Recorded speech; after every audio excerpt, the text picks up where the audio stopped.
La parole de Dieu est destinée à tous les hommes. Évangile de Jésus-Christ selon saint Luc, chapitre 8, versets 4 à 15.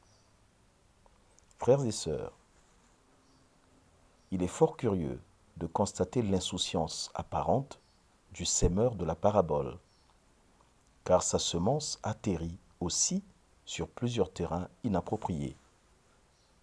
Pourtant, cela s'explique du point de vue spirituel, car la semence, dit Jésus, c'est la parole de Dieu. Et celle-ci est destinée à tous, quelles que soient les conditions, parce que Dieu veut le salut de tous.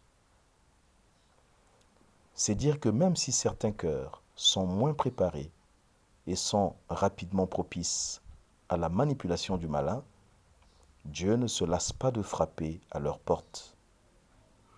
Il prodigue continuellement sa parole.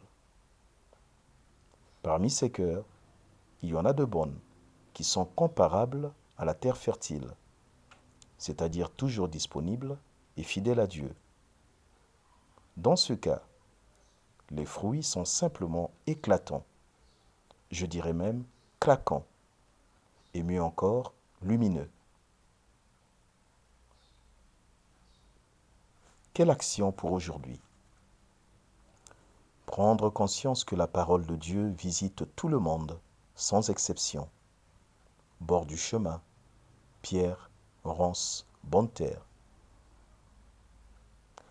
Revisiter mon cœur pour voir quel type de terre j'y suis.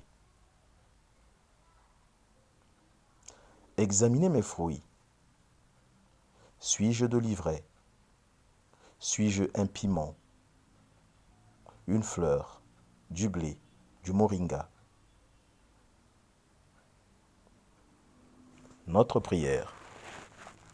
Seigneur, tu nous dis en Jean chapitre 15, 16, « Ce n'est pas vous qui m'avez choisi, mais moi, je vous ai choisi et je vous ai établi afin que vous alliez et que vous portiez du fruit et que votre fruit demeure, afin que ce que vous demanderez au Père, en mon nom, il vous le donne.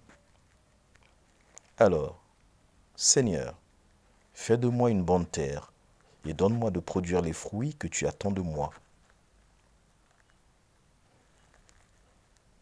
Quelles conséquences? Matthieu chapitre 7, verset 18.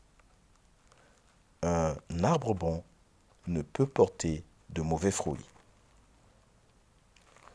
Pluie de bénédiction, tout pour la gloire de Dieu.